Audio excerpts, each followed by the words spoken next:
গাইবান্ধার সুন্দরগঞ্জে অসহায় দুইজনের জীবনে আলো ফুটল ইলেকট্রনিক হুইল চেয়ারের ছোঁয়ায়। চলাফেরায় অক্ষম দুজন মানুষ নতুন করে স্বপ্ন দেখছেন আবারও স্বাভাবিক জীবনে ফিরবেন।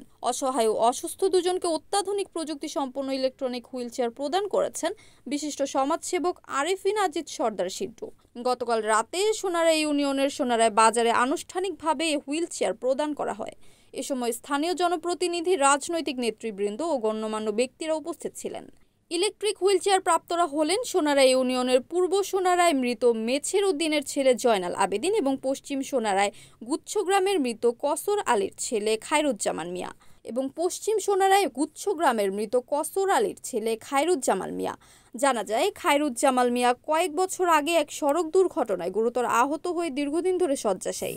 অন্যদিকে 2023 সালে পায়ে ক্ষত থেকে সংক্রমণের কারণে পা হারান জয়নাল আবেদিন। হুইলচেয়ার পেয়ে আবেগাপ্লুত জয়নাল আবেদিন বলেন, আমি বহুদিন ধরে চলাফেরায় অক্ষম হয়ে পড়েছিলাম। এই চেয়ারটা আমাকে নতুনভাবে বাঁচার শক্তি দিল। অপরদিকে খায়রুজ্জামাল মিয়া অনুভূতি প্রকাশ করে বলেন, এতদিন মানুষের সহায়তায় চলতে হতো, এখন এই ইলেকট্রনিক হুইলচেয়ার আমাকে অনেকটা স্বাবলম্বী করবে। Harunur Rashid, NAN TV, Gaibandha.